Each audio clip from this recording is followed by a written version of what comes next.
Hey everybody, I am so excited to share this project with you. So I am going to be using some AB Studios paper and some Hobbylicious chipboard pieces. I will have all of the supplies listed down below, so be sure to check out the description box. Also, if you like this video, please give it a thumbs up, and I love reading your comments, so be sure to leave one down in the description box below. Also, if you are new to my channel, I would love for you to subscribe and hit that bell so you're notified every time that I upload a video. And I have all of my other social media accounts listed and linked down below as well. All right, so this paper is from AB Studio. It is called Never Neverland. It is absolutely gorgeous, as you can see here. I am flipping through. The quality of the paper is amazing. It's very thick, nice pattern paper, double-sided.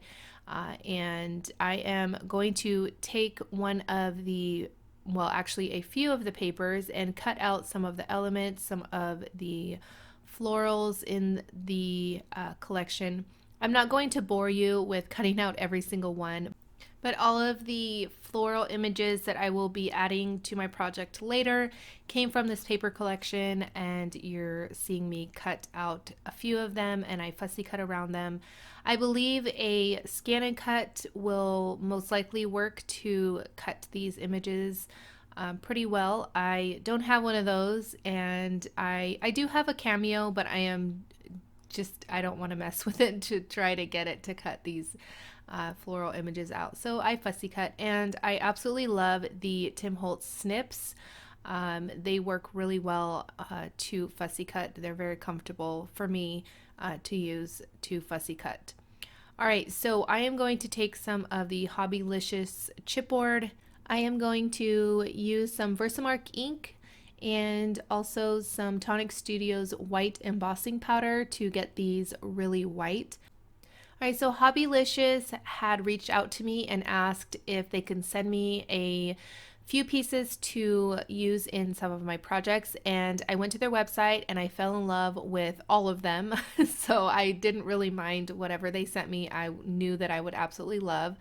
I've never used any of their products before, but when I took them out of the package, I have this thing with smells. To me, they smell great. I love the paper smell. I love stamp smell, and I love freshly cut chipboard smell. So it was just, I was in heaven to begin with. But when I took them out and I felt the quality of them, it's more like MDF board rather than chipboard. I know sometimes intricate chipboard can break easy or it bends really easy. These are so sturdy. I am not going to be worried about anything breaking or bending with these chipboard pieces. So I'm very pleased. I highly recommend them.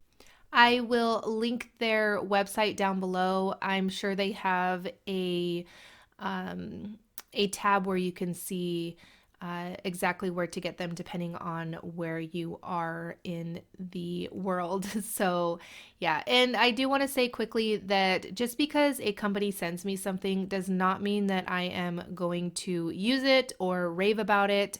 I only say great things and use things that I absolutely love. So I just want to put that out there as well.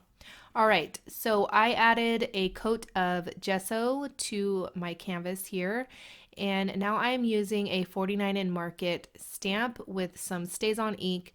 The StazOn is great for when you're going to add other mediums on top, such as paste or sprays like I'm going to. That way it doesn't bleed or smudge. The stencil that I am using is from AB Studios as well.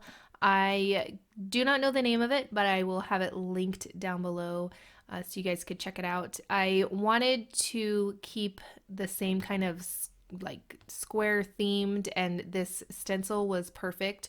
So I am adding some paper paste, and I am using a Tonic Studios spatula to add the paste. I love these spatulas.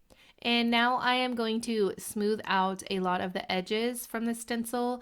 I really think that it helps bring the project all together, makes everything flow really nicely together when you add stencil, or yes, when you add paste with a stencil and you smooth out the lines into the paper, or in this case, the canvas. I just think it helps make everything flow really nicely together. All right, so I struggled a lot with finding the right color that I wanted to use for this project. I don't typically use a lot of reds, but I really wanted to bring out the deep red that is in this paper collection. So I went for my Altenew watercolor set because they have some amazing colors. And it ended up being a little bit too pink for me. And so I tried to play on that a little bit. I'm adding some of the Lindy Squirts. This color is Canadian Bacon Blush. And this is one of the products that I had shown in my video where the title was Craft Supplies I Wish I Didn't Buy because I don't use them. Well, I had said that I am going to try and use them. So here I am using them. And now I'm using another Lindy Squirts, which is Oh Canada Crimson, which is another gorgeous color.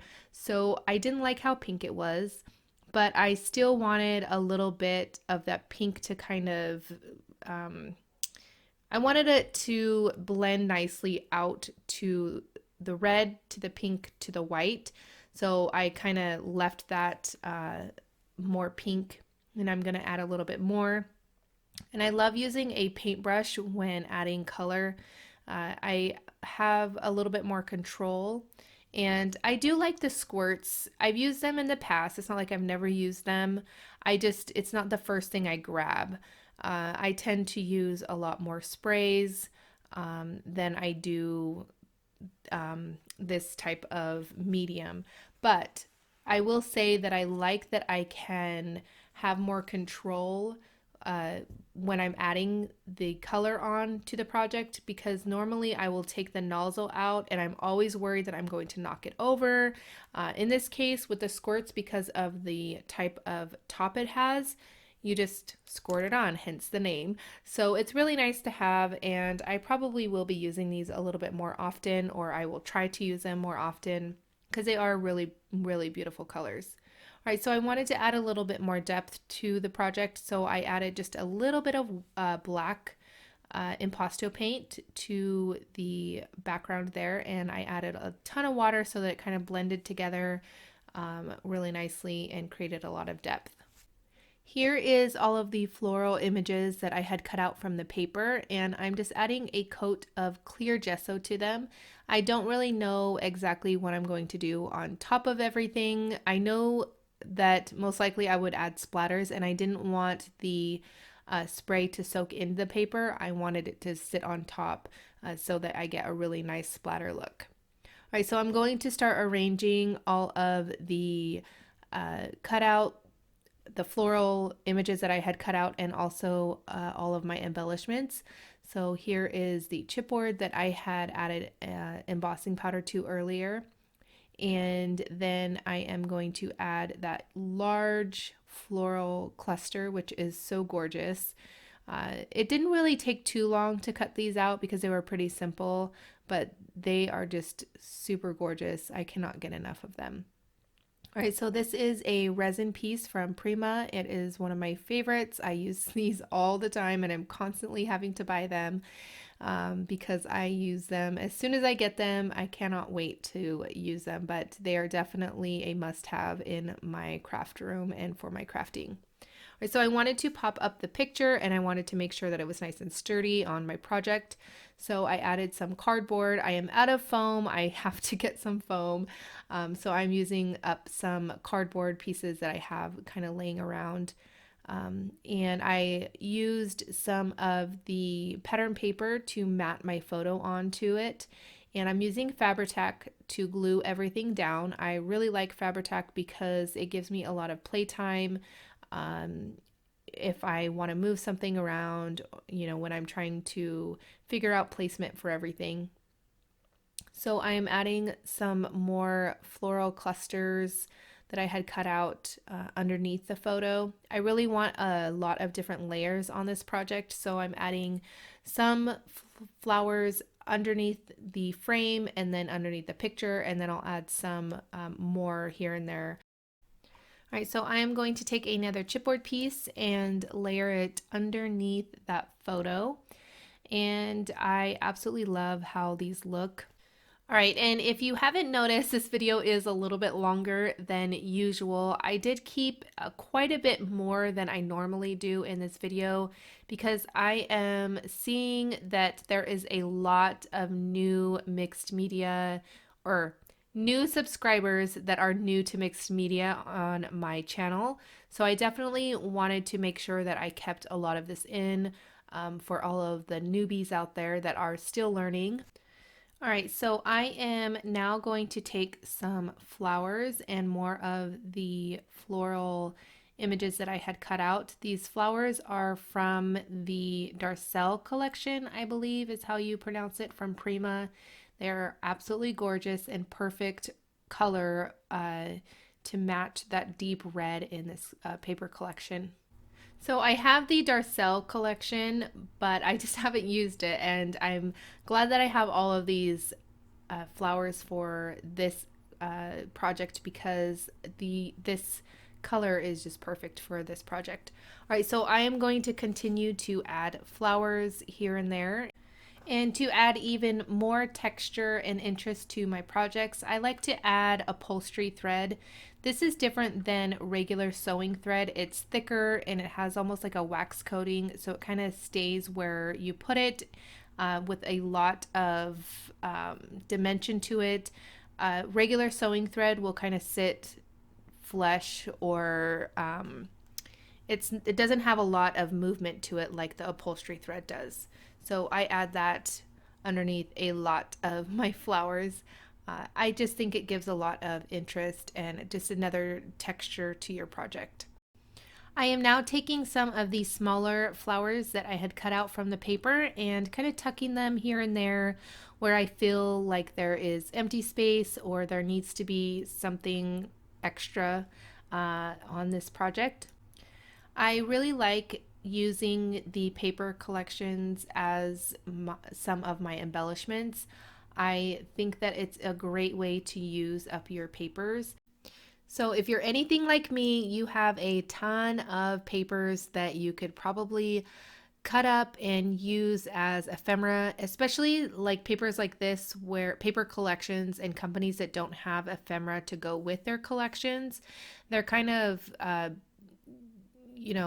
do it yourself ephemera, I guess. So in this case, they have all of the floral images ready to cut out. I really like that because then you're not purchasing all sorts of different items. You're just purchasing the paper and then going from there. All right, so I added a little bit of the matte wax to the flowers. If you haven't seen the short little video that I posted on the matte wax, the white matte wax, I will have it linked in the upper right hand corner for you guys. But it is just a super quick video of me sharing how I really love the white matte wax from Finnabair more than the white gesso to add highlights to the flowers. Because the gesso seeps in these flowers and the matte wax sits on top and really highlights all of the embellishments really well.